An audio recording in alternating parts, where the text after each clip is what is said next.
Ele consegue mostrar que a DO2, a oferta e o consumo de oxigênio de um paciente, de um indivíduo, ele apresentam curvas independentes. O que eu quero dizer com isso? Quero dizer que em um determinado momento da DO2, que está representado aqui nessa linha vermelha, você pode modificar completamente sua DO2, de uma DO2 muito alta, e reduzindo essa DO2, e isso não tem impacto no consumo de oxigênio do paciente. Se a sua oferta de oxigênio ela consegue, independente do valor absoluto, ela ser maior do que o consumo que o paciente está tendo, isso não vai impactar no consumo e você tem necessariamente aí uma entrega de oxigênio que garante manter uma perfusão tecidual adequada. No entanto, existe um ponto crítico na oferta de oxigênio, e a partir desse ponto, as curvas elas deixam de ser independentes e se tornam dependentes, ou seja, a VO2 ela vai depender da DO2. O consumo ele vai depender do que é ofertado. Esse ponto crítico a gente chama de DO2 crítica, que é quando a DO2 ela atinge um valor mínimo no qual, a partir desse momento, um lactato que representa a perfusão tecidual de cada indivíduo, o lactato que se mantém estável, a partir da DO2 crítica, esse lactato ele começa a se elevar, traduzindo, na verdade, uma respiração anaeróbia, com elevação do lactato e redução do consumo de oxigênio. A taxa de extração do oxigênio também aumenta e a saturação venosa ela se reduz para metade. Então, nosso indivíduo em choque, quando você tem um paciente em choque, você nada mais tem do que um indivíduo no qual a DO2 dele atingiu o ponto crítico, fazendo com que a saturação venosa de oxigênio caia, a extração de oxigênio aumente, o lactato aumente e a VO2 se reduza. Transformando tudo isso de uma forma assim, mais prazerosa e divertida para vocês entenderem, que a gente tem alguns conceitos que a gente precisa estabelecer. Eu vou apresentar aqui algum desses conceitos para vocês. DO2, vocês já entenderam que é a oferta de oxigênio. A VO2 também, que é o consumo de oxigênio. Existem outras duas variáveis que vocês vão entender agora. Um é a taxa de extração de oxigênio e outra é a saturação venosa de oxigênio. O que é a taxa de extração de oxigênio? É o percentual de oxigênio que veio da circulação arterial, ou seja, que foi ofertado pelo organismo, e que o tecido ele consumiu. Então, é o percentual de extração do que foi apresentado à célula e o que a célula consumiu. Então, se você tem uma oferta de oxigênio de 100 ml e a célula, nosso tecido, ele consome 20 ml, nossa taxa de extração é de 20%. É 20% do que for ofertado, certo? Bom, se a taxa de extração for de 20%, minha oferta foi de 100 de oxigênio, consumi 20, obviamente o que retorna para a circulação venosa é 80 ml ou 80% do que for ofertado. Então, a saturação venosa de O2 nada mais é do que o oxigênio que não foi consumido, não foi utilizado pelo tecido, retorna para a circulação venosa. Por que a saturação venosa, a taxa de extração é importante, a saturação venosa é importante? A taxa de extração é importante porque quanto menos oferta de oxigênio, como eu disse para vocês um pouquinho anteriormente, a taxa de extração dos tecidos ela é basicamente fixa, gira em torno de 20 a 25% de consumo do oxigênio que é ofertado. Quando você diminui a oferta de oxigênio, o consumo da célula ela se mantém. Só que como o consumo da célula se mantém e a oferta ela diminui, essa taxa de extração ela começa a aumentar. Até um ponto crítico, ela não consegue mais aumentar a taxa de extração e vai começar a reduzir também. E a saturação venosa da mesma forma. Se você começa a consumir uma quantidade maior de oxigênio pela célula, vai resultar numa quantidade menor de oxigênio que chegará à circulação venosa. Então, a saturação venosa de oxigênio, ela denota, ela traduz uma maior taxa de extração do tecido, maior taxa de extração de oxigênio pelo tecido, resultante de uma disóxia tecidual, ou seja, uma diminuição da oferta de oxigênio para esse tecido, levando a maior taxa de extração, resultando no menor retorno de oxigênio para a circulação venosa. Então, isso daqui é um paciente normal que nós temos. Ele tem um consumo de oxigênio fixo de 20 ml de oxigênio. Nosso organismo ele oferta uma quantidade muito maior do que o organismo ele necessita, então a DO2 muito maior do que o consumo que o indivíduo tem.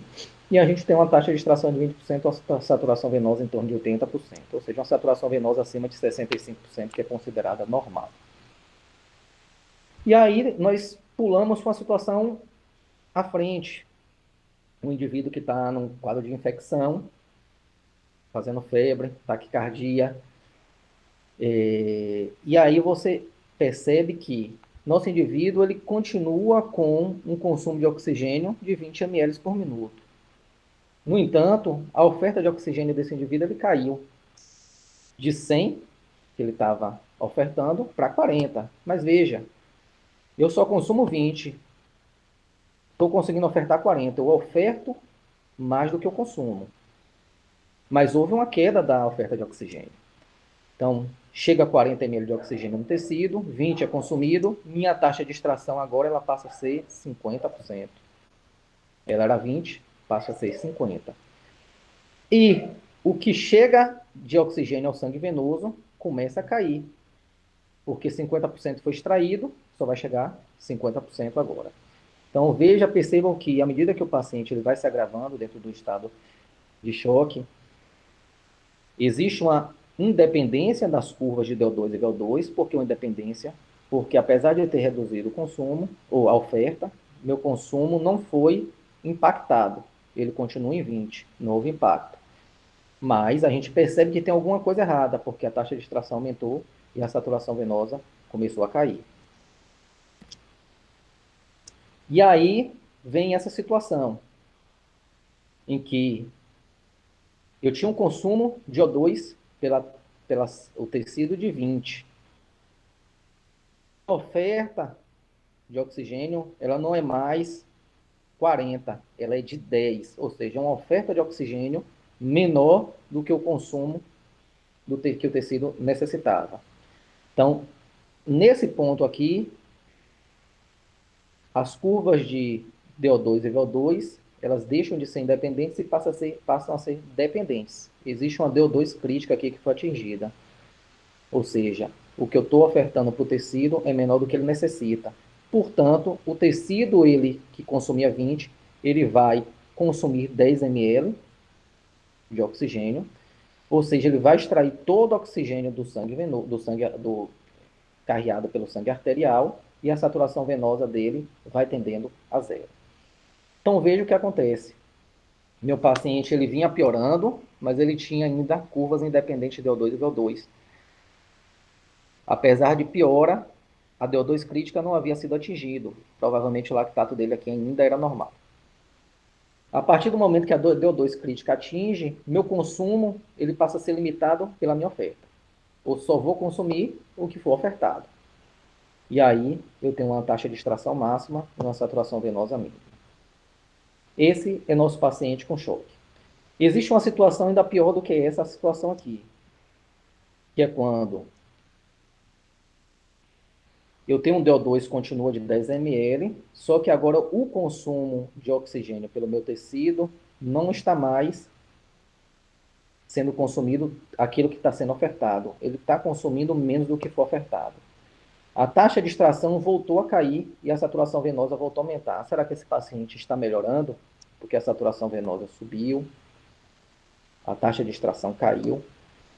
Veja, meu VO2, meu consumo de oxigênio, normalmente 20 ml.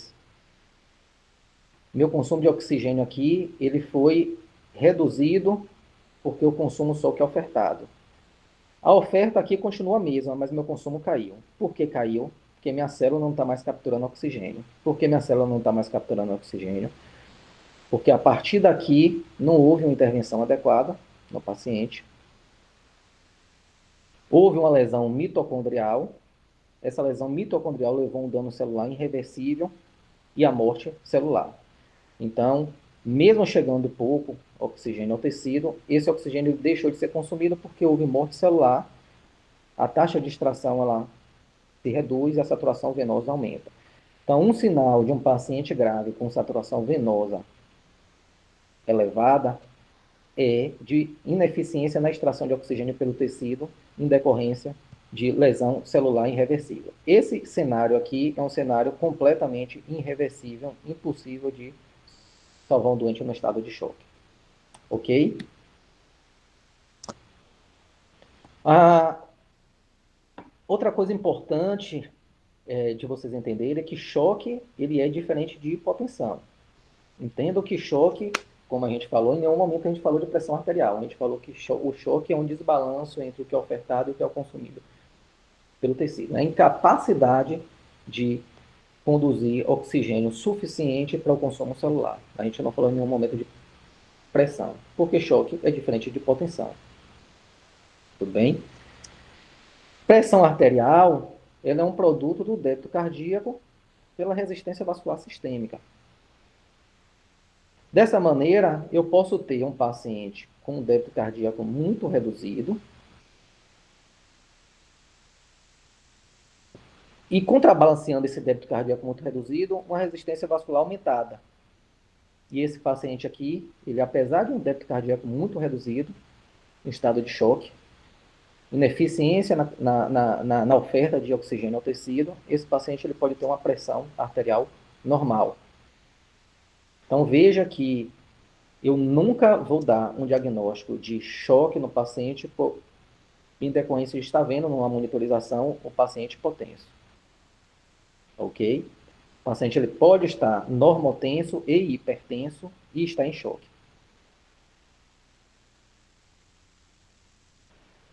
Isso aqui é uma figura representativa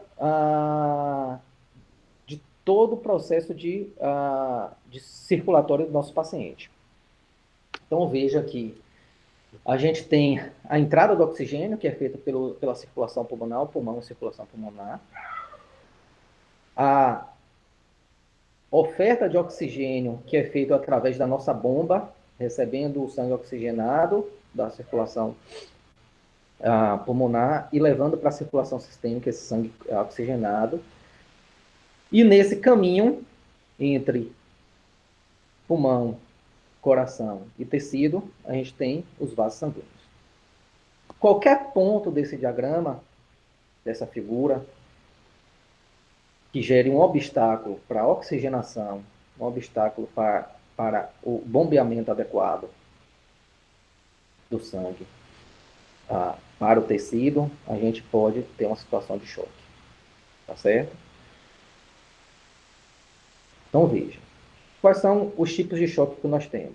Nós temos o choque distributivo, o choque hipovolêmico, o choque cardiogênico e o choque obstrutivo. A gente vai entender as diferenças de cada uma e onde cada choque desse entra naquela figura. Muito mais do que entender os tipos de choque, é reconhecer se um paciente está em choque. O primeiro passo, o primeiro passo a ser dado não é entender qual choque que aquele paciente está, mas sim se aquele paciente está em choque ou não. E existem diversos sinais clínicos e alguns achados laboratoriais que nos fazem perceber se nosso paciente ele está em choque ou não. Muito bem. Sinais clínicos de choque. Sinais de alarme. Redução do nível de consciência. Então, nosso paciente está lá no leito da emergência e começa a ficar sonolento. Ele chegou conversando, contactando Glasgow 15 e começa a apresentar uma alteração do estado mental. Rebaixamento do nível de consciência, confusão mental, agitação. Isso pode estar denotando uma falta de oxigenação. uma disóxia tecidual, e está se manifestando com essa alteração do estado mental do paciente. Taquicardia, outra manifestação de, não isoladamente, mas em conjunto com todos esses sinais que a gente vai discutir, manifestação de choque. Redução do débito urinário, uma outra manifestação clínica de choque. Pele, pele fria, pele pegajosa. Pele com livedo reticular, o que a gente chama de Mottman. É um sinal clínico de choque, tá certo? Sinais laboratoriais de choque. Veja que a gente falou só sobre sinais clínicos, que é o principal. O médico ele tem que estar à beira do leito examinando o paciente. Então, se a gente nota alteração do estado mental, taquicardia, redução do débito urinário e alteração da pele, a gente tem que estar atento para a possibilidade de choque. Alterações laboratoriais são as alterações que denotam a disóxia tecidual, ou seja, a respiração anaeróbia produzindo mais lactato e reduzindo o consumo aumentando a taxa de extração de oxigênio, que é lactato arterial elevado, uma saturação venosa baixa, abaixo de 65. Lembre que a saturação venosa baixa porque existe um aumento da extração tecidual do oxigênio, e um gap de CO2 elevado. O que é um gap de CO2? É a diferença entre o CO2 arterial e o CO2 venoso. E por que nos pacientes com choque esse gap de CO2 aumenta? Essa diferença arteriovenosa de CO2 aumenta? Simplesmente porque quando existe a disóxide tecidual, nós fazemos respiração anaeróbia. E quando a gente faz respiração anaeróbia, o que nós produzimos em maior quantidade é lactato, por isso que o lactato aumenta, e gás carbônico. Por isso que a circulação venosa, ela apresenta uma concentração maior de gás carbônico, fazendo com que exista um gap maior entre o gás carbônico arterial e o gás carbônico venoso. Então, a diferença maior do que 6 denota também um estado de choque. Nenhum desses sinais clínicos isolados, eles são bons preditores, ou eles possuem um valor preditivo positivo ou negativo para diagnóstico de choque. É importante a somatória desses sinais clínicos, tá certo? Clínicos e laboratoriais, tá bom? Não existe a possibilidade de você pegar uma gasometria num paciente que está muito bem clinicamente e ter um lactato aumentado e você achar que o paciente está em choque. Você tem que ir reexaminar esse paciente para ver se não existe nenhuma alteração clínica que seja compatível com esse achado. Porque existem algumas outras situações que elevam também o lactato, insuficiência hepática eleva o lactato, é, situações em que existem alterações de proteínas plasmáticas que são carregadoras do lactato também aumenta o lactato. Então, isoladamente, nenhum desses achados eles são bons preditores. Mas, especialmente, fiquem atentos aos achados clínicos e a somatória desses achados. Muito bem. Identificando sinais clínicos e laboratoriais de choque desse paciente, aí sim nós vamos tentar identificar qual a causa de choque desse paciente. Vamos voltar para a figura anterior. Então, se o oxigênio ele não consegue chegar aos alvéolos e a partir daí, por difusão, atingir a circulação pulmonar, porque nosso paciente tem uma obstrução de via aérea, ou tem um colapso dos pulmões, ou tem um quadro de SARA, no qual o oxigênio, o alvéolo está encharcado de líquido inflamatório e o oxigênio não consegue passar para a circulação pulmonar através desse alvéolo, a gente tem um ponto gerador de choque, que está aqui no pulmão, ou seja, a falta de captação de oxigênio. Se nosso coração ele é incapaz de bombear de forma adequada o volume sistólico para a circulação sistêmica, a gente tem um outro estado de choque, um choque cardiogênico. Seja ele por ineficiência mecânica, o paciente teve um infarto, teve uma disfunção do ventrículo esquerdo ou do ventrículo direito, e isso reduziu o débito cardíaco do paciente, então choque cardiogênico por um infarto, seja por conta de uma insuficiência cardíaca aguda por uma miocardite, no qual também você tem uma redução da performance do ventrículo direito ou do ventrículo esquerdo, capaz de ejetar um volume sistólico adequado. Seja, por exemplo, por um tamponamento cardíaco, que reduz, aumenta as pressões de enchimento, reduz pré-carga e com isso também reduz o débito cardíaco do nosso coração.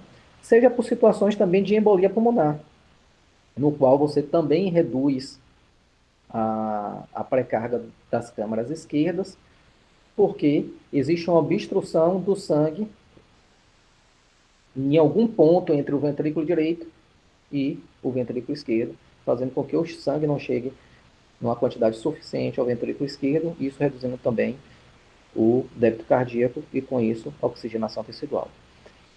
Seja também porque, apesar da bomba estar funcionando eficientemente bem, apesar do oxigênio estar chegando aos pulmões e o sangue está entrando na circulação sistêmica, existe uma vasodilatação importante do sistema circulatório, fazendo com que a capacitância do vaso ela seja muito maior do que o contingente, o líquido está circulando dentro desse vaso.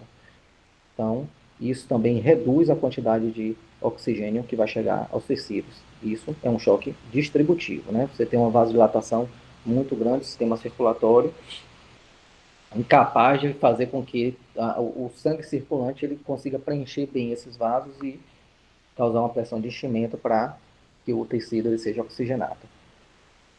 Então, portanto, a gente tem um choque distributivo, quando você tem uma função cardíaca normal, você tem uma oxigenação normal, no entanto, os vasos estão muito dilatados, ou seja, você tem uma resistência vascular reduzida, muito reduzida, resistência vascular sistêmica reduzida. Você tem um choque hipovolêmico, que é quando você tem uma função cardíaca boa, você tem uma oxigenação também boa, no entanto, o contingente, ou seja, o fluido circulante, o carreador do oxigênio, que é o sangue, e ele está numa quantidade insuficiente para carregar o oxigênio necessário. Um choque cardiogênico quando a falha está na bomba. Então, a bomba é incapaz de gerar um débito cardíaco que seja suficiente para manter a oferta de oxigênio adequada. E você pode ter, como eu falei, um choque obstrutivo, que faz com que o débito cardíaco também se reduza, não por falha da bomba, mas por algum fator obstrutivo com que reduza esse débito cardíaco.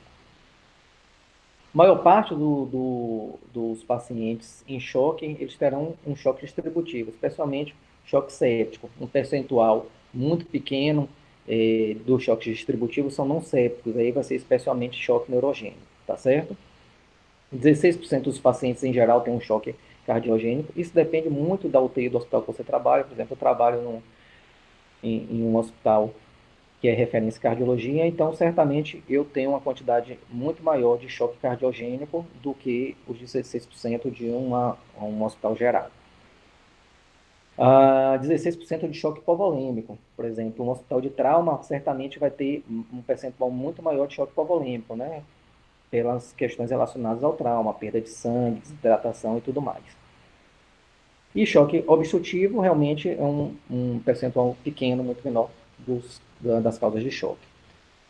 Quais as características hemodinâmicas de cada choque? E aí a gente, entendendo a fisiologia, a gente consegue entender muito bem por que cada um se comporta dessa forma. Então vamos lá. Em geral, o débito cardíaco, em todas as situações de choque, ela está reduzida. No choque cardiogênico, porque existe uma falha da bomba, não consegue bombear suficiente, então o débito cardíaco se reduz.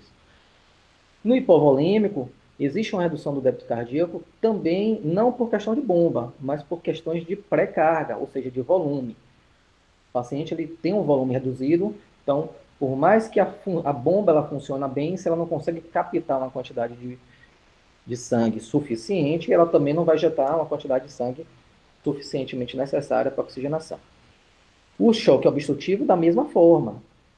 O débito cardíaco ele se reduz porque você tem um fator mecânico que reduz a quantidade de sangue que sai das câmaras direitas e chegam nas câmaras esquerdas, portanto, reduzindo também o débito cardíaco sistêmico. No entanto, o choque distributivo, em geral, na maioria das vezes, é um choque hiperdinâmico. Por que hiperdinâmico? Porque é um choque que cursa com frequência cardíaca elevada e com débito cardíaco também elevado. Então, o paciente é muito hiperdinâmico, então acelerado, então muito taquicárdico, e com débito cardíaco bastante elevado. Muito disso produzido pela frequência cardíaca, porque lembre que o débito cardíaco ele é um produto do volume sistólico vezes a frequência cardíaca. Então, se eu tenho uma frequência cardíaca que aumenta no choque distributivo, eu impacto também no aumento do débito cardíaco. Então, o único choque que eu tenho um débito cardíaco elevado é o choque distributivo. Nos demais, meu débito cardíaco ele é reduzido. Sistêmica. Se eu tenho um débito cardíaco reduzido, para compensar e tentar evitar de forma compensatória que a pressão caia de forma significativa, nosso organismo ele aumenta a resistência vascular sistêmica. Lembrando que pressão arterial é um produto do débito cardíaco vezes a resistência vascular sistêmica. Então, de forma compensatória, para evitar com que nossa pressão ela caia de forma significativa, quando o débito cardíaco cai, o organismo ele aumenta a resistência vascular sistêmica para compensar esse fato. Portanto, todos os choques em que o débito cardíaco ele se reduz, a resistência vascular ela aumenta compensatoriamente. Exceto também no choque distributivo, porque o choque distributivo ele é um choque, ele é um choque do sistema circulatório, ou seja, existe uma vasodilatação do sistema circulatório, seja por um mecanismo séptico, seja por um mecanismo neurogênico. Os vasos eles se dilatam, perdem a capacidade de vasoconstrição, e o contingente que estava ali quando o vaso era normal e era adequado, no momento que o vaso ele dilata, esse contingente ele também fica incapaz de preencher esse vaso, e portanto o indivíduo ele entra em choque. Então, o único choque em que a resistência vascular sistêmica é baixa é o choque distributivo. Então, se você encontrar uma resistência vascular sistêmica baixa em um paciente com choque, certamente ele vai ser um choque distributivo. A PVCs, ela, no choque cardiogênico, a PVC, pressão venosa central, ela é alta, porque você tem uma falha mecânica ali, uma falha da bomba, de maneira que se a bomba ela não consegue colocar o sangue, o volume, para frente, ele vai aumentar as pressões adjusantes, ou seja, pressão nas câmaras pulmonares ou na circulação pulmonar, no ventrículo direito, no átrio direito, adjusante é isso, na veia cava. Então, portanto, pressão da veia cava elevada no choque cardiogênico. Obstrutivo da mesma forma. Se existe um fator obstrutivo mecânico pedindo com que o sangue ele saia das câmaras direitas e chegue às câmaras esquerdas, necessariamente adjusante às câmaras direitas, você vai ter um aumento da pressão também. Então, portanto, o choque cardiogênico e o choque obstrutivo, você tem um aumento da pressão venosa central. Do contrário, no choque distributivo, onde a resistência vascular sistêmica cai, você também tem uma queda da pressão venosa. E o choque hipovolêmico, porque você não tem volume suficiente para você preencher os vasos e câmaras. Então, a pressão venosa também é baixa. Então, veja que no choque hipovolêmico existe um débito cardíaco reduzido, uma resistência vascular sistêmica aumentada, uma pressão venosa central baixa, porque você não tem volume capaz ou suficiente para preencher o continente, que são os vasos, e as câmaras cardíacas. Pressão de artéria pulmonar. Pressão de artéria pulmonar, a gente consegue visualizar ou mensurar a pressão de artéria pulmonar através de cateterismo de câmaras cardíacas ou através de um catéter de artéria pulmonar, seja ele Swan-Ganz ou seja um outro dispositivo que mensura através de termodiluição débito cardíaco. E aí a gente consegue avaliar a pressão de artéria pulmonar. Hoje, muito menos usado, mas antigamente era usado com mais frequência. Então, o catéter de artéria pulmonar, ele avalia as pressões em câmaras esquerdas cardíacas. Ele está após os capilares pulmonares, então ele é passado após o capilar pulmonar, Então, portanto, o que ele vai medir é tudo que está de pressão à frente dele. E o que está à frente dele são as câmaras cardíacas esquerdas. Então, num choque cardiogênico, onde você tem uma deficiência mecânica do coração, essa pressão de artéria pulmonar ela vai estar elevada. No hipovolêmico, se você não tem volemia adequada, ela está baixa. No choque distributivo, como a capacitância do vaso também aumenta e com isso o contingente diminui, em geral, a pressão de artéria pulmonar é baixa. Pode ser normal, mas em geral é baixa. Nos casos de tamponamento cardíaco, pelos motivos já relatados, onde você existe uma pressão externa ao, ao ciclo cardíaco, faz com que, se aquilo está pressionando nas câmaras direitas e esquerdas, faz com que também a pressão de artéria pulmonar ela fique elevada. E na embolia pulmonar, como a embolia pulmonar é uma obstrução que ela é pré-capilar pulmonar, ou seja, ela acontece antes do capilar pulmonar, e a pressão de artéria pulmonar está pós do capilar pulmonar, então a pressão de artéria pulmonar, a pressão de oclusão da artéria pulmonar, ela vai ser baixa, porque a oclusão ela vem antes do local onde o balonete mede essas pressões.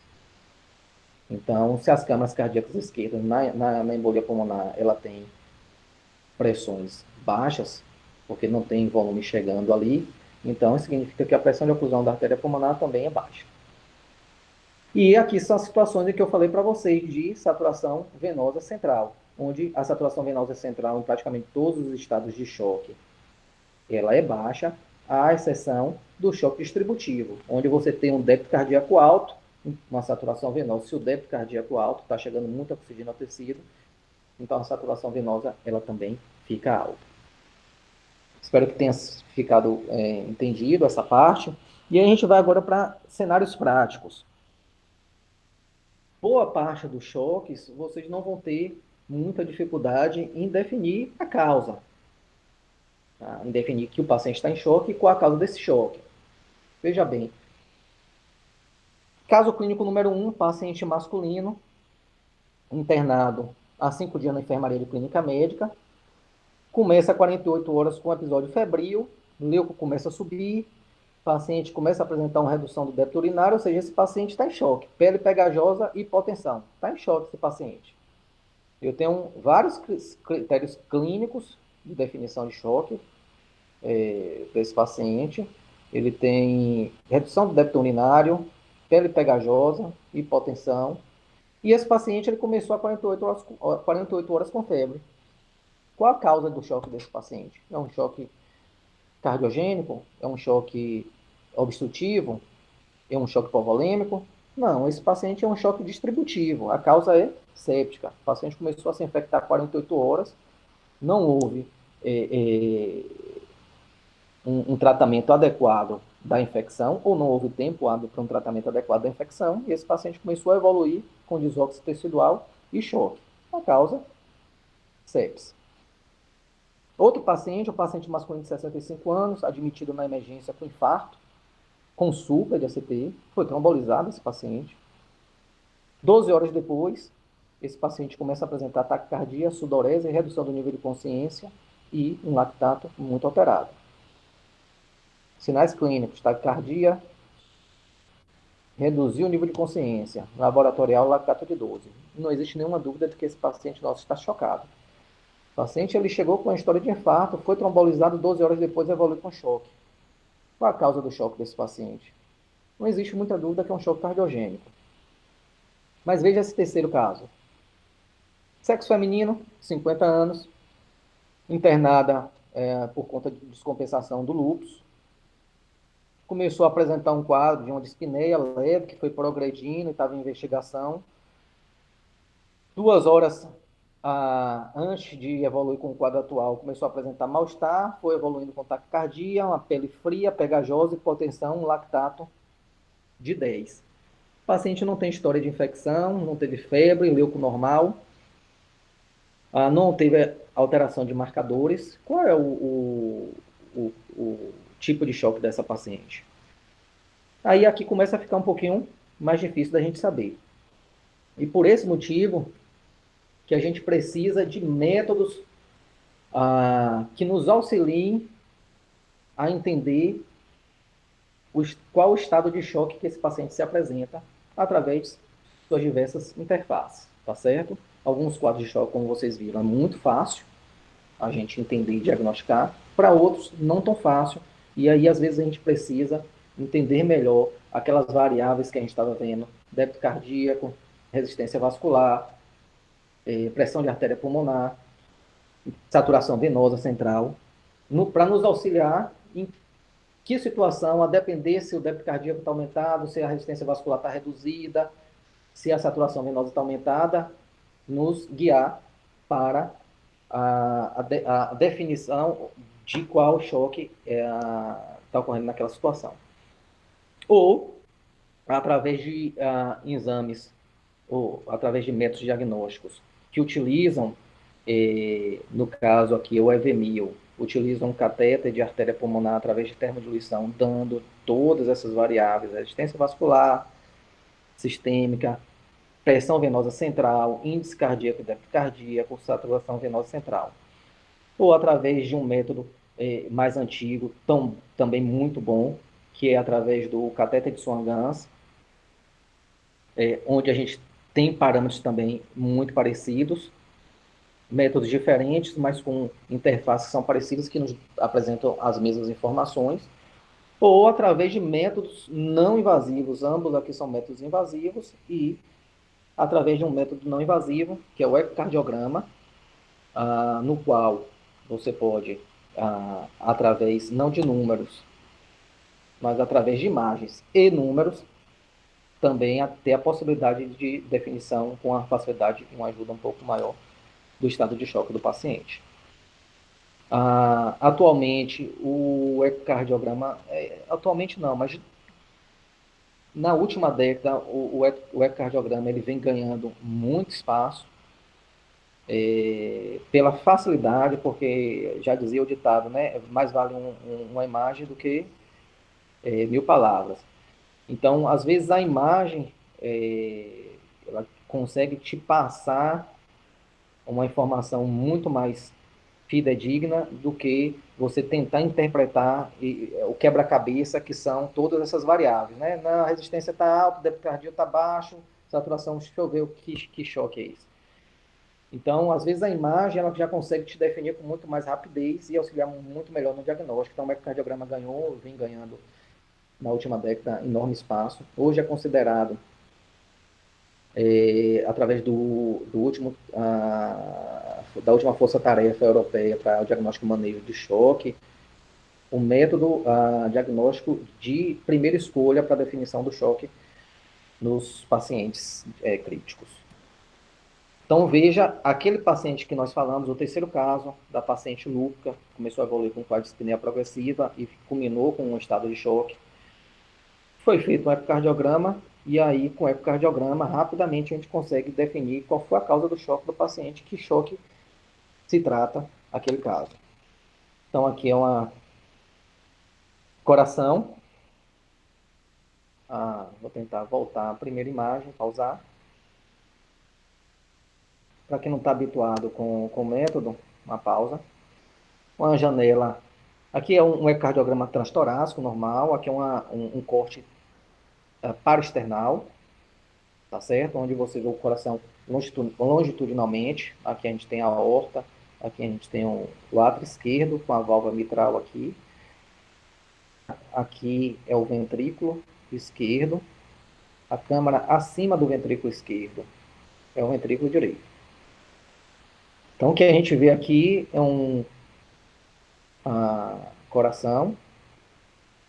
Embaixo a gente tem uma imagem preta, né, que a gente chama de imagem anecoica, que fica entre a aorta e o ventrículo esquerdo. Bom, essa imagem anecoica entre a aorta e o ventrículo esquerdo é um derrame pericárdico, tá certo? Dando movimento, a gente faz um paraesternal também, mas a gente chama de eixo curto, onde a gente corta o coração, o ventrículo esquerdo, como se fosse uma laranja, corta em fatia.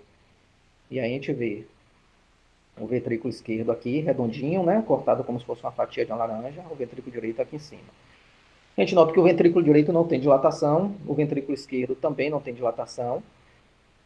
envolto das câmaras cardíacas, a gente vê esse líquido anecoico que é um derrame pericárdico, fazendo com que a função do ventrículo esquerdo esteja reduzida, isso resultando num débito cardíaco bastante reduzido, ou seja, o coração ele não tem a capacidade, por conta desse derrame pericárdico, de entrar numa diástole completa para receber toda a pré-carga ventricular, o volume diastólico, e contrair de forma completa, ejetando esse volume sistólico para a circulação sistêmica. Ou seja, existe um impacto muito grande no débito cardíaco por conta de pressão de enchimento elevada e incapacidade de contrair de forma adequada o ventrículo esquerdo, porque no tamponamento cardíaco existe uma equalização das pressões entre o ventrículo direito e o ventrículo esquerdo. Quando essas pressões equalizam, você impede com que, por conta da elevação da pressão, existe uma contração efetiva de ambas as câmaras. E isso, por isso que o tamponamento cardíaco ele causa choque. Então, nesse caso aqui, um tamponamento cardíaco que é rapidamente diagnosticado naquela paciente. E a partir daí, as condutas terapêuticas são tomadas.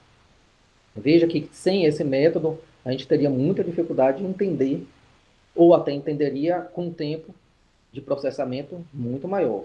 A gente iria solicitar marcadores, enzimas cardíacas,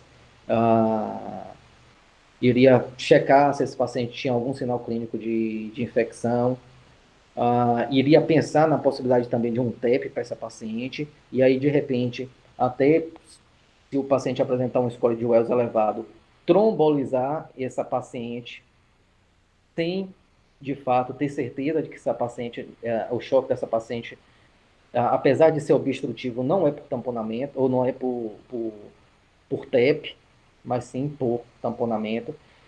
Se esse tamponamento aqui, esse derrame pericárdico, for um derrame pericárdico hemorrágico e você tromboliza o paciente, então você entende o impacto que o método diagnóstico tem nos casos de incerteza da causa do choque. E é um método rápido, você puxa o aparelho, liga na tomada, liga o aparelho, 2 minutos, às vezes menos, você consegue fazer uma imagem dessa e definir que a causa do choque é um tamponamento e a partir daí utilizar até o método diagnóstico do choque como um método de auxílio à intervenção, ou seja, você fazer uma punção guiada. Então, de um modo geral, a gente entendendo ali choque, quais são os sinais clínicos, laboratoriais de choque, quais são os tipos de choque e como eles se comportam. A primeira coisa que a gente tem que fazer é como tratar o choque, é tratar a causa base. Então, se a causa base não for tratada, a gente não vai conseguir ressuscitar esse paciente do choque jamais. Então, se o choque é cardiogênico por um infarto, a gente tem que buscar reperfusão, seja por trombólise, seja por angioplastia. Se é um choque cardiogênico porque o paciente tem um BAVT com frequência de 20, instalar um marca-passo provisório e depois buscar um marca-passo definitivo, mas restaurar uma frequência cardíaca que seja capaz de manter um débito cardíaco adequado. Se o choque é séptico, não tem dúvida, antibiótico. Até o antibiótico fazer efeito, a gente vai correr atrás da ressuscitação desse paciente. Se o choque é hipovolêmico, volume a ser dado, seja através de hemoderivados, uma perda sanguínea maciça, seja através de correção do volume intravascular através de cristalóides mesmo. Se o choque é obstrutivo, por tamponamento, não existe dúvida que a medida salvadora é a drenagem pericárdica. Enquanto você não drenar o derrame pericárdico desse paciente, esse paciente não vai sair da situação de choque. Não vai ter outra coisa a ser feita além da drenagem pericárdica. Nos casos de choque obstrutivo por TEP, trombólise, trombectomia.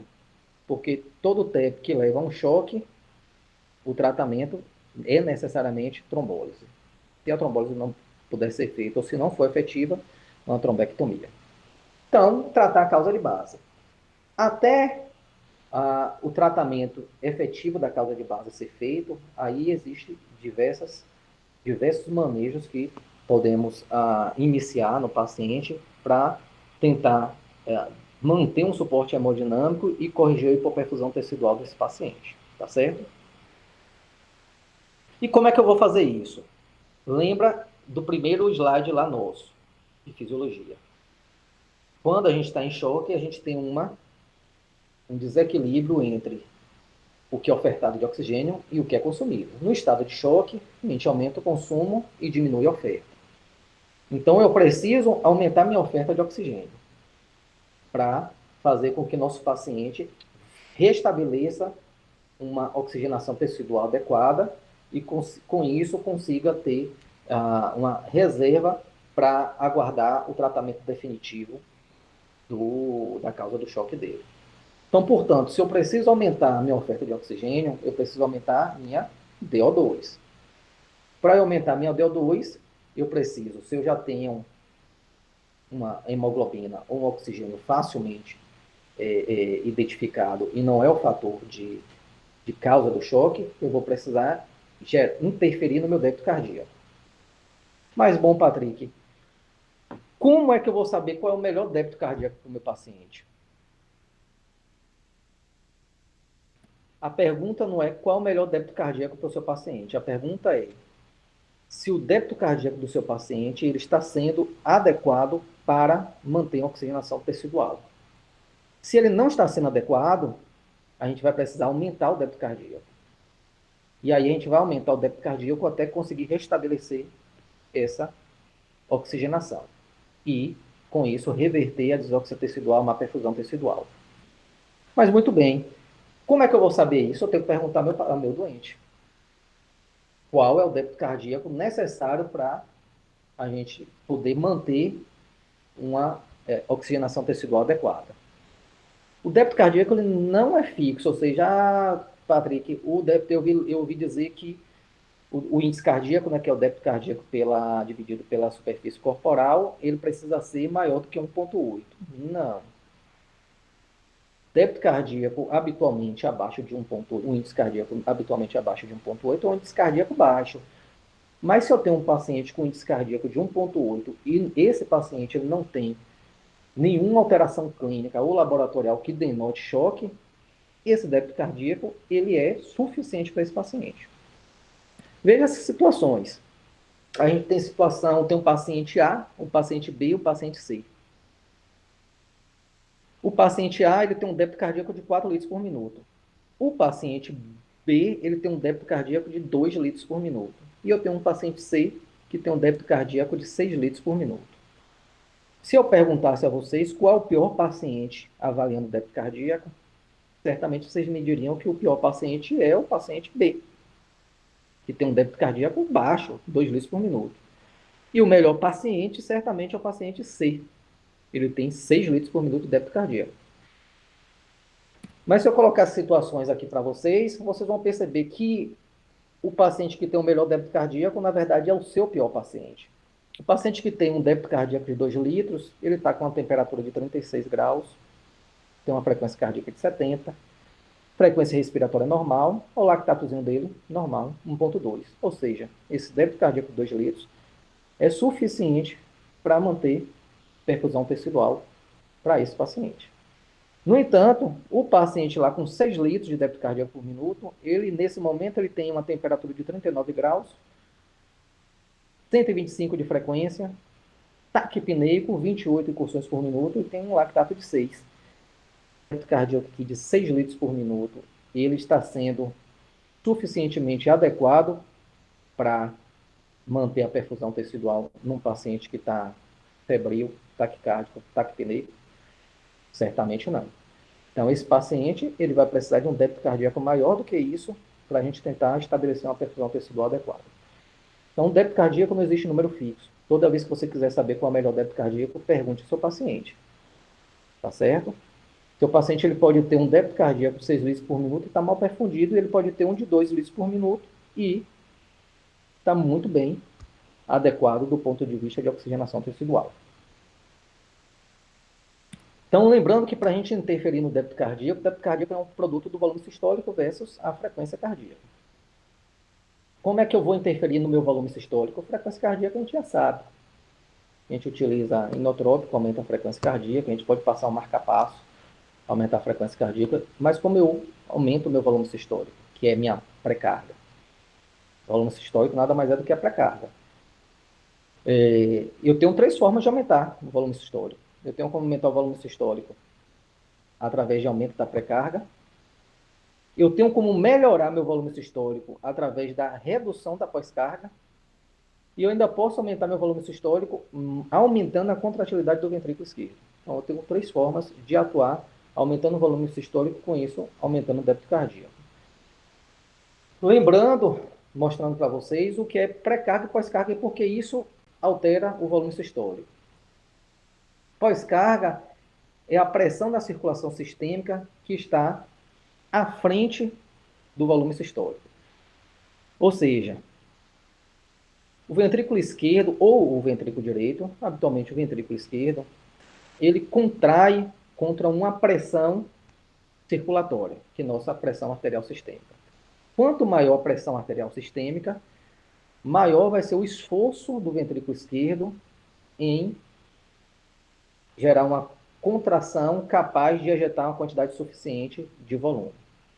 Ou seja, nosso ventrículo esquerdo ele terá uma performance melhor se ele conseguir promover um volume sistólico ejetado contra uma pressão circulatória mais baixa.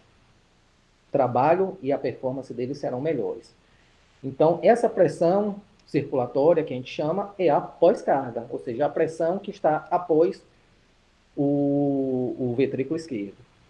Então, se essa pós-carga é muito alta, o coração ele vai precisar fazer um esforço maior para gerar um volume ejetado, e esse volume ejetado talvez não seja o mesmo volume, ou provavelmente será mais baixo, o volume mais baixo, do que se essa pós-carga ela fosse menor, porque a performance cardíaca ela melhoraria.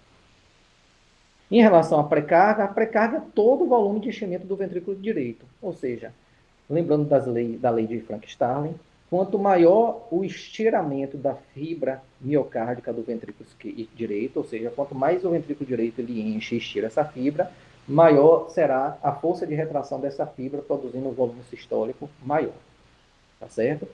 Então, existe aquele gráfico de Frank-Starling que mostra que até um determinado ponto, quanto mais você aumenta a pré-carga, você aumenta diretamente também o volume sistólico e o débito cardíaco do paciente. Então, muito bem.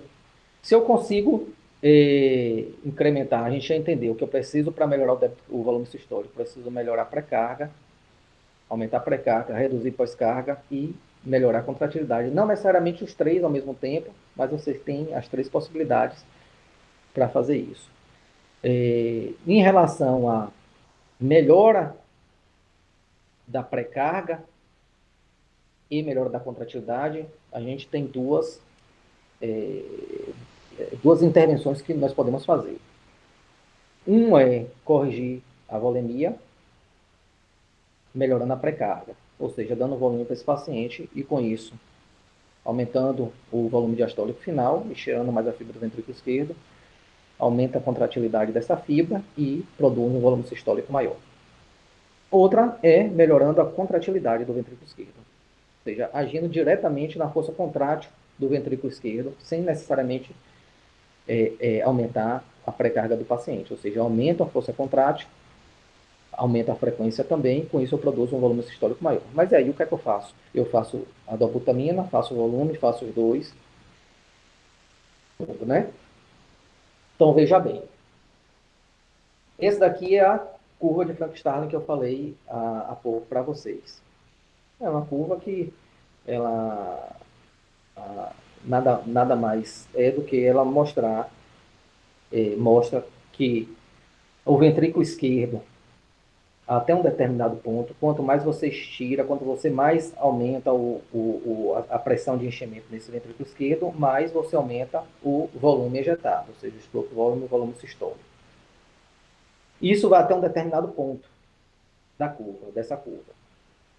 Esse determinado ponto, ele diferencia os pacientes que são,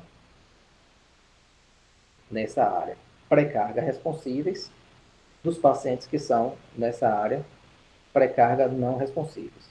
Ou seja, se o paciente, nosso indivíduo, ele está nessa área pré-carga responsiva, significa dizer que eu aumentando minha pré-carga, ou seja, produzindo, gerando, dando volume, ofertando volume para esse paciente, eu vou conseguir, com isso, aumentar meu volume sistólico, tá certo? E aí eu aumento meu débito cardíaco. Ou seja, se eu consigo aumentar meu débito cardíaco, aumentar meu volume sistólico, ofertando aumento de pré-carga, ofertando volume para ele, eu não preciso necessariamente melhorar a contratividade do ventrículo esquerdo do meu paciente, porque eu já estou conseguindo corrigir meu débito cardíaco com uma intervenção, fazendo volume para esse paciente.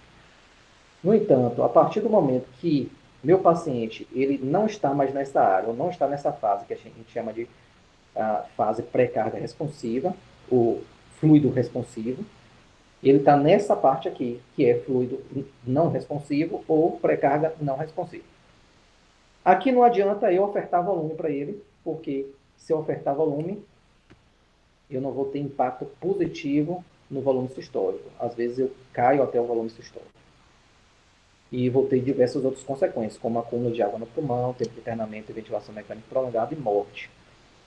Nesse cenário aqui, onde meu paciente não é mais fluido responsivo, e eu preciso ainda aumentar meu débito cardíaco, aqui está a hora e a fase em que você oferta aumento de contratilidade para o seu paciente, ou seja, você oferta dobutamina, ele já está com a pré-carga dele bem otimizada, e aqui você vai otimizar a contratilidade e fazer com que aumente ainda mais o débito cardíaco do seu paciente.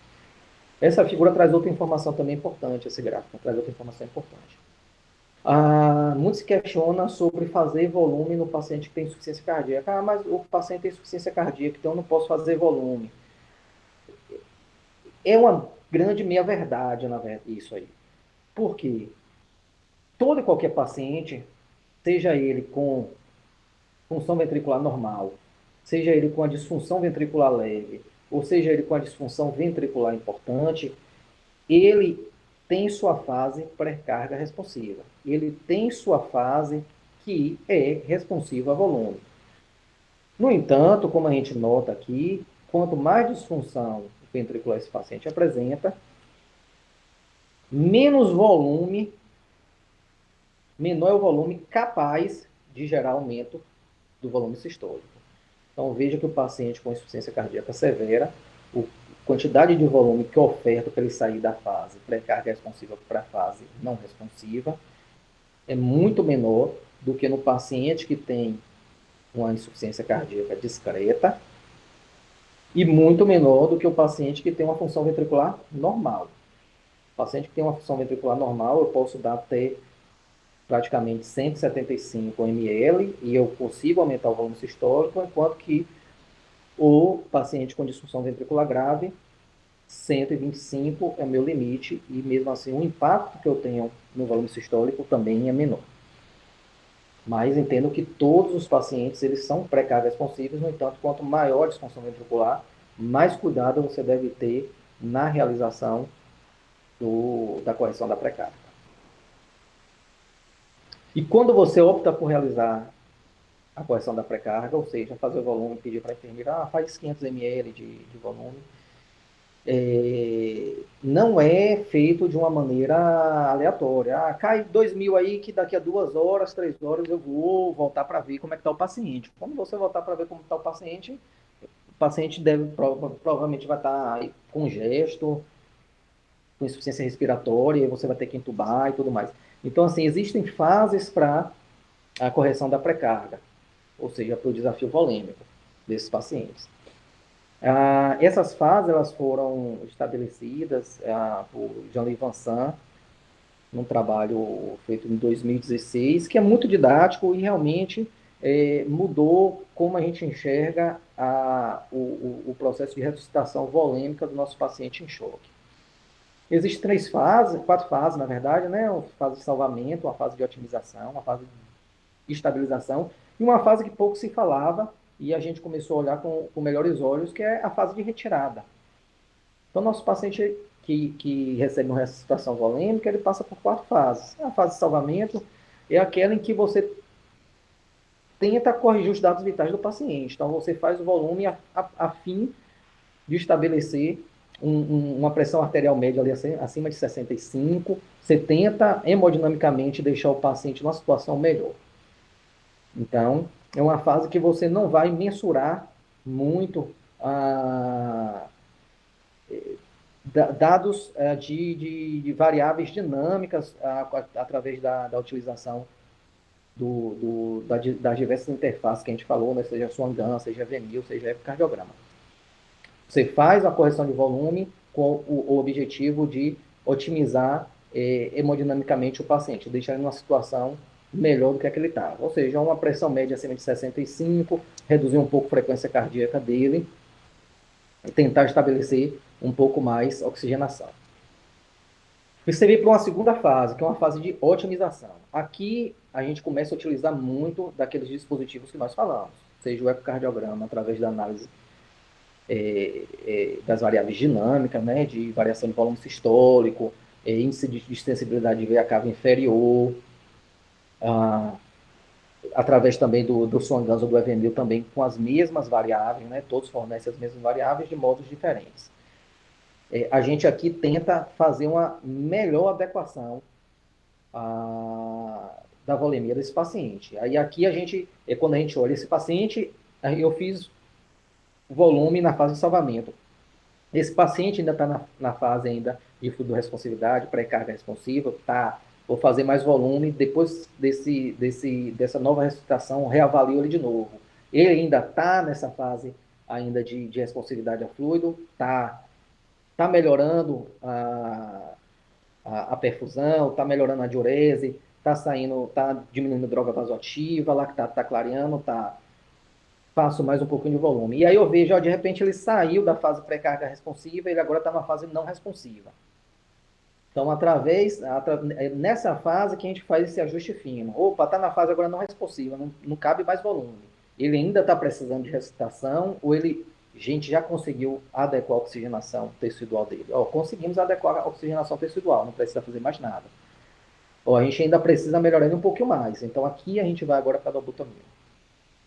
Fase de estabilização, é uma fase que a gente tenta manter o paciente com o BH já zerado, tá certo? Então, as metas para esse paciente é evitar um BH positivo, tentar deixar o mais zerado possível esse paciente. E uma fase de retirada, que é a fase em que a gente começa a negativar esse paciente, dá diurético e começa a fazer um balanço negativo, tá certo? Para evitar complicações futuras daqueles pacientes que a gente antigamente chegava na UTI, via o paciente na admissão, 2 dias depois o paciente parecia um bonequinho da Michelin, né? Todo inchado, que é irreconhecível. Então, para evitar com que isso aconteça, a gente segue essas fases, tá certo? Otimização fina, BH neutro e BH negativo.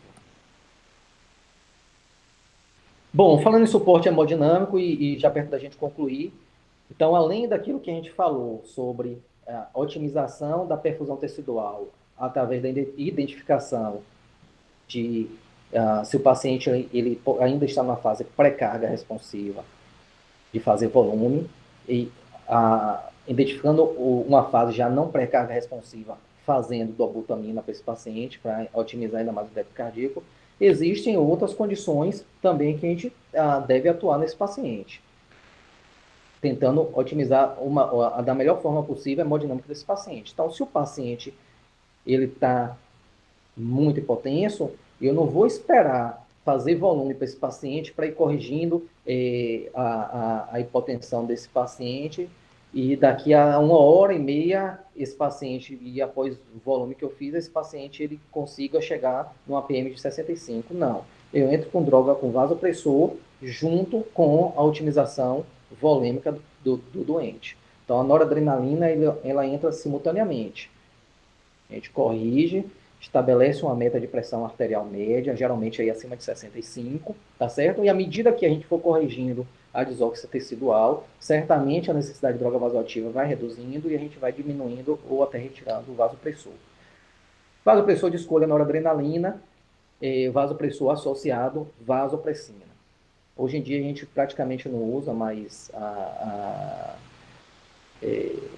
dopamina, muito pouco adrenalina em algumas situações bem pontuais. A gente utiliza esses dois outros vasopressores. Mas indicação hoje é noradrenalina e se precisar associar, geralmente numa dose de 0,5 microgramas quilo minuto de nora ou acima disso, a gente já associa a vasopressina.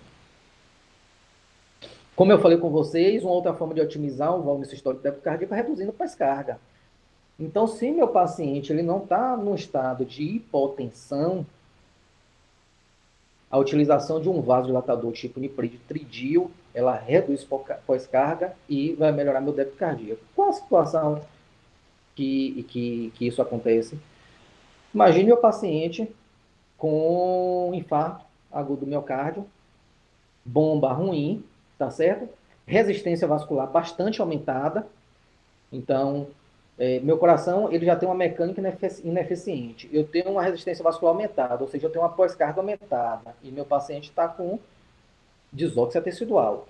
Então, aqui nessa situação, eu reduzindo essa resistência vascular sistêmica, reduzindo a pressão arterial desse paciente através de um vasodilatador venoso, um niprid, um tridil, nitroglicerina, eu consigo melhorar o volume sistólico débito cardíaco também do nosso paciente, tá certo? Eu melhoro essa eficiência do coração. Inotrópico, aí existe vários inotrópicos, o que a gente melhor utiliza na prática é a dobutamina, mas a gente tem milrinone, levozimedana, todos eles com ação na contratilidade do coração, melhorando essa performance e com isso o volume sistólico.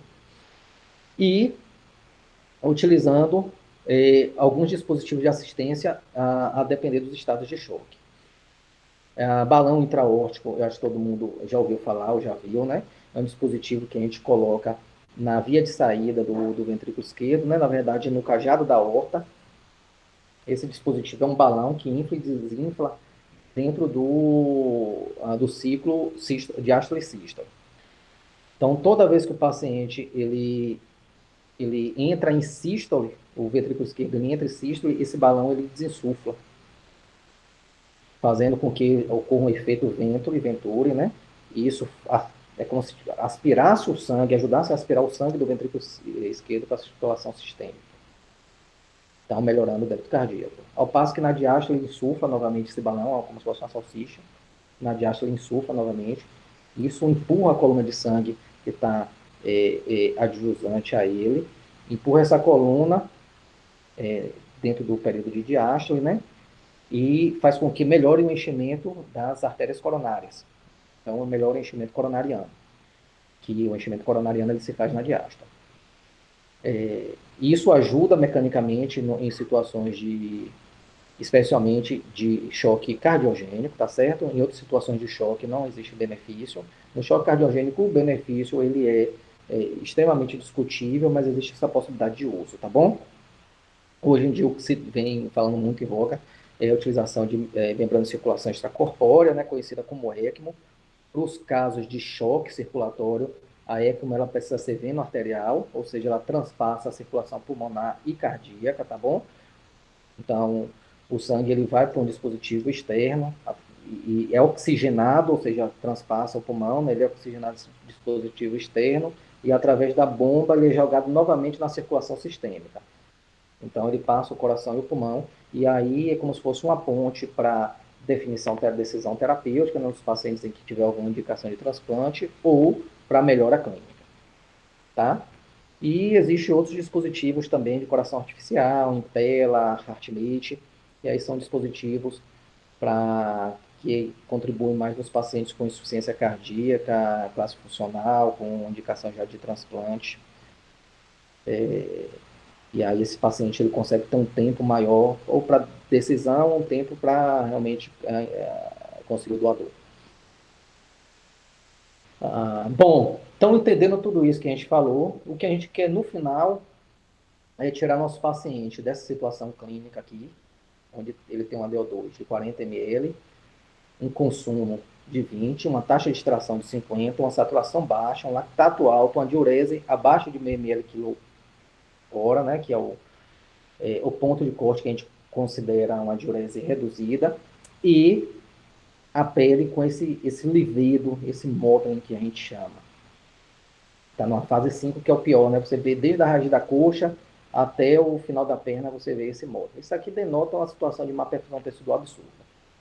Então, quando a gente faz tudo isso que a gente falou, avalia se o paciente é pré-carga responsível, faz a ressuscitação volêmica, utiliza a dobutamina, dá o suporte hemodinâmico necessário naquele momento até a terapia definitiva realmente resolver. A gente tira o paciente dessa situação e põe o paciente nessa situação aqui, onde ele sai de uma DO2 de 40, vai para uma DO2 de 100. Nossa VO2 continua de 20, porque é o que o paciente está precisando realmente, mas você melhora muito a oferta, com isso você reduz a extração, você melhora a saturação venosa. Aqui era o lactato, era para ser o lactato aqui, você clareia o lactato de 10 para 4, e você melhora a diurese do paciente, que estava abaixo de meio ml quilo-hora, e passa a ficar acima de meio ml quilo-hora. E você começa a observar que existe uma melhora também da perfusão tecidual de forma clínica. O paciente que estava no estágio 5 de Mottling, ele passa já para o estágio 3 de Mottling, e aos poucos você consegue resolver isso aqui. Então, essa é a nossa meta, é tirar o nosso paciente dessa situação aqui, e dentro de 6 horas a gente tentar colocar o paciente nessa situação aqui, tá certo? E com isso ver o paciente saindo vivo depois de nossa intervenção, que eu acho que é o maior presente que a gente tem. Bom, dito isso, eu finalizo essa apresentação e deixo, certamente, eu acredito que vai ter algumas dúvidas em relação a isso.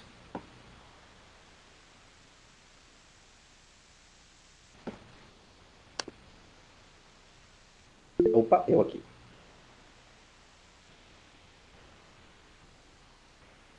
Doutor, para avaliar se o paciente é pré-carga responsivo, é só iniciar a volemia e aí ver se a otimizar, na verdade, né, a volemia e ver se ele responde ou não? Bom, a volemia a gente vai utilizar apenas nos pacientes que são pré-carga responsivos. Porque se a gente utiliza a ressuscitação volêmica num paciente que não é pré-carga responsivo, a gente não vai ter o efeito desejado, que é o aumento do volume sistólico, tá certo? Porque quando a gente faz volume, a gente melhora a pré-carga, nosso alvo é o aumento do volume sistólico teto cardíaco, né? Que aí eu estou aumentando a DO2. Se eu faço isso no paciente que não é pré-carga responsivo, eu não vou ter o efeito desejado, que é o aumento do débito cardíaco e melhorar a entrega de oxigênio. Muito pelo contrário, eu vou ter efeitos negativos, porque se eu oferto líquido e esse líquido ele não está conseguindo ser ejetado do ventrículo esquerdo, ele vai começar a acumular retrogradamente, então vai começar a fazer congestão pulmonar, insuficiência respiratória, ventilação mecânica, infecção e morte, tá certo? Então, o que vocês precisam colocar na cabeça é que toda vez que você for ofertar líquido para o paciente, você vai ter que entender se seu paciente ele está na fase pré-carga responsiva ou não. E aí, como é que eu faço isso, Patrick? Que eu acho que, do ponto de vista prático, é a maior dúvida. Bom, para fazer isso, eu preciso ter um método de monitorização. Se eu não tenho um método de monitorização, tudo que você vai fazer é de forma cega, tá certo? Ou seja, você vai tentar fazer buscando o melhor benefício para o paciente, mas você tem que estar colado ali do lado do paciente para você ver se aquele volume 250 ml que você está fazendo, se não está começando a crepitar o pulmão dele, entendeu? Ou se você está fazendo e de fato está melhorando. Poxa, eu fiz aqui, o lactato dele que estava de 6 caiu para 4. O paciente está começando a urinar mais, já reduziu um pouquinho a quianora. Então, se você não tem um método de monitorização, você vai fazer tudo cego. Mas fazendo cego, você tem que pegar a cadeirinha, botar do lado do leito do paciente e ficar lá olhando, tá certo? Auscultando, vendo como é que está o tempo de enchimento capilar, vendo como está o diurese dele, vendo se está aclarando o lactato. Se você tem um método de monitorização invasiva, aí ele vai te ajudar a te dizer se o paciente está numa fase pré-carga responsiva ou não. Como é que faz isso? Bom, utilizando o ecocardiograma ou utilizando o, o Swan-Ganz ou um método de monitorização que utiliza a curva de pressão arterial, né? Que é o EVMI, o olídico, o pico, tanto faz. Você vai buscar as variáveis dinâmicas, que vão te dizer se seu paciente ele é ou não responsivo a volume. Quais são essas variáveis dinâmicas? Você tem várias. O eco ele pode te dar variação do volume sistólico, que é se o volume sistólico do paciente varia se você der líquido, que é o que a gente quer, né? Eu quero variar meu volume sistólico, eu quero aumentar meu volume sistólico ofertando líquido. Então, a variação do volume sistólico te diz isso. O índice de extensibilidade da veia cava, ou seja, se minha veia cava, ela irá se distender quando eu oferto líquido para o paciente. Porque se ela não distende, é porque ela já está na distensão máxima. Mas se ela consegue se distender, é porque ela não está pletórica. Ela consegue, a pré-carga das câmaras direitas provavelmente ainda está baixa, e ela consegue receber esse volume que você está dando sem causar um impacto negativo. Através dos métodos de monitorização contínua, né, que é o Swan-Ganz e o EV1000, por exemplo, você consegue ver saturação venosa, a variação do volume sistólico, você vai conseguir ver PVC. Então, você vai fazer algumas manobras que vão te dizer se esse paciente é responsivo ou não. Quais são essas manobras? Você tem várias também. Você pode fazer uma manobra de elevação passiva das pernas. Então, poxa, deixa eu ver se meu paciente é responsivo. Então, eu vou olhar qual é o volume sistólico do paciente no ponto zero, tá certo? E aí vou avaliar qual o volume sistólico do paciente após 90 segundos de elevação das pernas do paciente, tá certo? Então, eu baixo a cabeceira e elevo as pernas. 90 segundos depois, o que é que eu faço com isso? Eu recruto é, a, a, a volemia dos membros inferiores e circulação esplânica, eu recruto isso para as câmaras direitas. E com isso, vai chegar mais sangue nas câmaras esquerdas, tá certo? Só que é um líquido próprio do paciente, eu não estou ofertando nada externo, quando eu faço a manobra de elevação passiva das pernas. Então, se eu no ponto zero tenho um volume sistólico X, e depois de 90 segundos, com a elevação passiva das pernas, eu tenho um volume sistólico Y, e essa variação ela é maior do que 10%, isso quer dizer que meu paciente é fluido responsivo, tá bom? Eu vou aumentar meu volume sistólico, o volume sistólico do doente, aumentando a volemia dele, ou seja, corrigindo a pré-carga. Outra coisa que você pode fazer é dar uma pausa expiratória no ventilador. O paciente que tiver em ventilação mecânica, sedado, acomodado, volume sistólico de 8 ml por quilo, você vai dar uma pausa expiratória de 15 segundos nesse paciente. Antes de fazer a pausa expiratória, você vai fazer a mesma coisa. Você vai ver qual é o volume sistólico que está sendo dado, ou no monitor do EV1000, do Swan-Ganz, ou no próprio ecocardiograma. Volume sistólico nesse momento zero. E depois dessa pausa de 15 segundos, você vai avaliar novamente o volume sistólico. Se houver uma modificação desse volume sistólico, um incremento desse volume sistólico, através desse método, uma modificação de 5% do volume sistólico do ponto zero para o ponto 15 segundos depois da pausa respiratória. Então, meu paciente é fluido responsivo. Se eu não tiver modificação, ou uma modificação abaixo desses pontos de corte que eu te passei, pausa expiratória, um aumento menor do que 5%, no passive leg rise, né, na elevação passiva das pernas, um aumento menor do que 10%, significa que o meu paciente não é fluido responsivo. Então, não adianta eu dar volume para o paciente, porque eu vou ter um efeito negativo nele. Tá certo?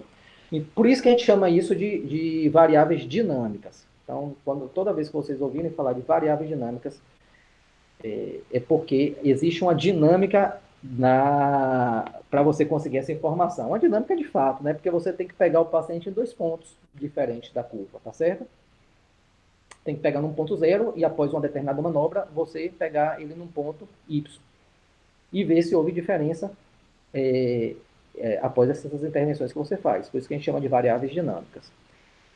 Então, volume, eu acho que a mensagem para isso aqui é o seguinte: volume, especialmente se você tiver certeza que seu paciente está na fase pré-carga responsiva, da curva de Frankenstein. Ou seja, se eu der volume, ele vai aumentar o volume sistólico, que é o que eu quero.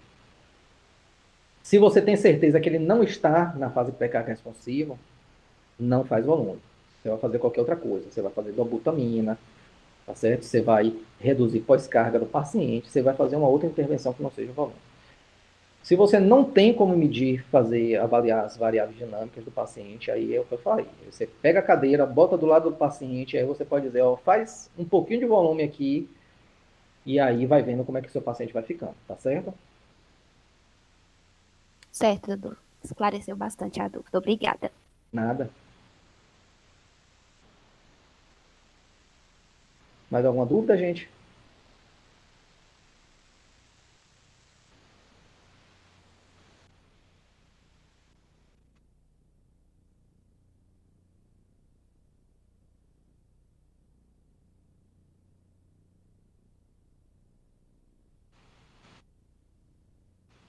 Não, eu concordo com você que o manejo do choque ele é complexo, tá certo? Por isso que eu acho que vocês precisam estudar bastante, porque o paciente, quando entra em choque, a gente tem pouco tempo para poder reverter a situação de choque do paciente, tá certo? Em geral, os trabalhos falam de 6 horas, são 6 horas de ouro, etc e tal. Às vezes é um pouco mais, tá bom?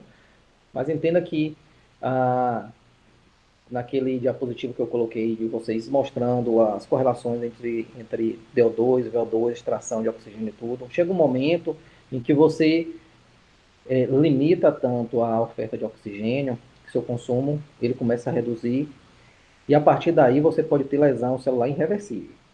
Então, se você chega depois dessa fase para tentar resolver o choque, então provavelmente você não vai conseguir resolver mais, tá certo? Então, além de ser complexo, você precisa agir com uma certa rapidez, tá bom? Não existe fórmulas prontas para isso. É o que eu falei. Você tem que entender. Primeiro, você tem que identificar se o paciente de fato está em choque. Você identificando isso, você já está 60% do caminho andado, porque certamente você vai tomar alguma conduta favorável ao paciente, tá bom?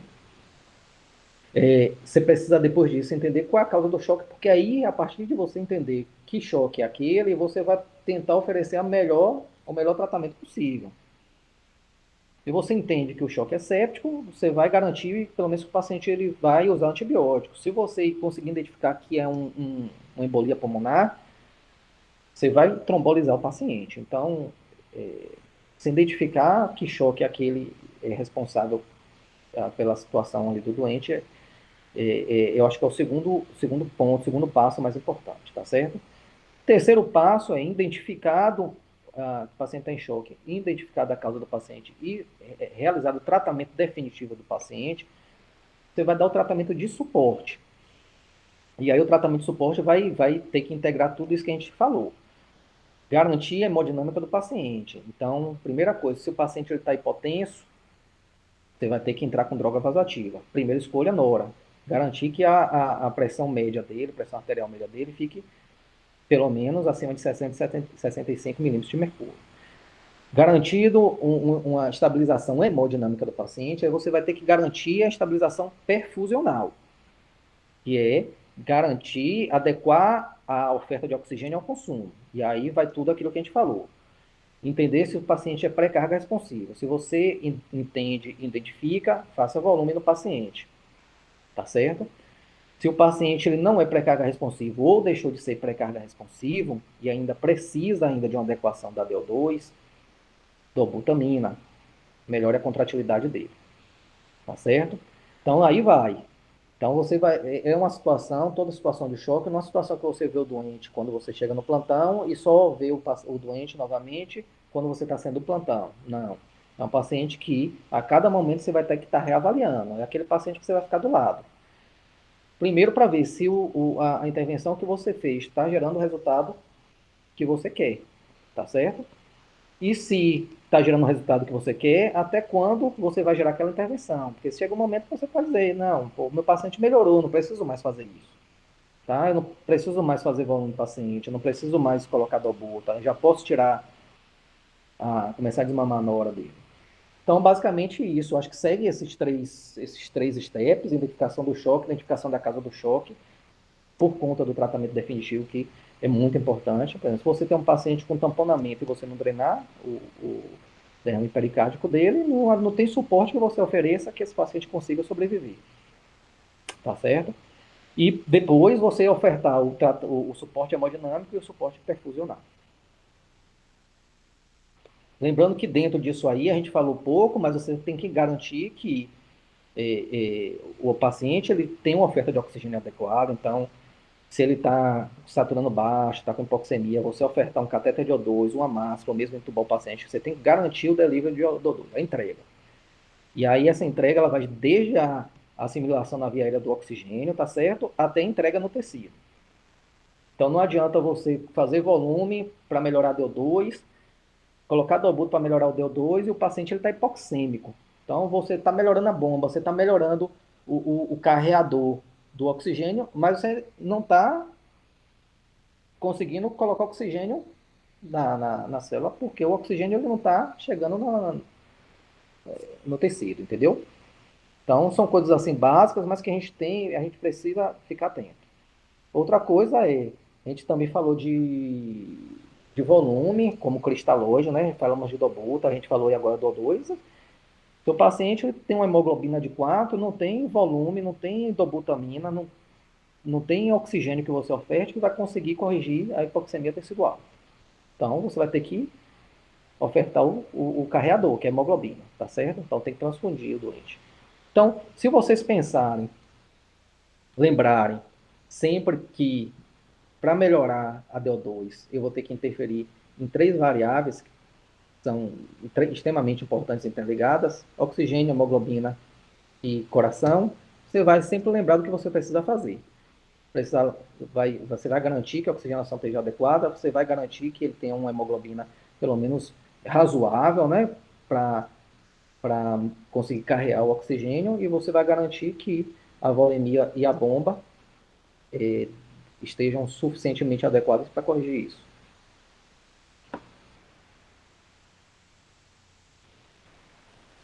Nada.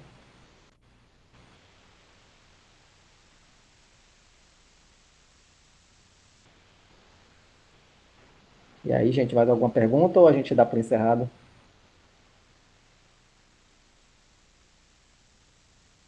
Acho que podemos encerrar, doutor. Ninguém mais se manifestou. Mais uma vez, agradeço imensamente a disponibilidade do senhor, tá bom? Foi excelente, aprendi demais aqui. E é isso, até os próximos encontros. Obrigado. Eu que agradeço a vocês. Espero que não tenha sido, não tenha me aprofundado demais, também não tenha sido superficial demais e que vocês tenham Não, conseguido foi receber excelente. esse recado aí. A vocês todos e fico à disposição, sempre que precisarem. Excelente, doutor. Boa noite, gente. Abraço, Até até logo. mais. Boa Até noite, logo. obrigada.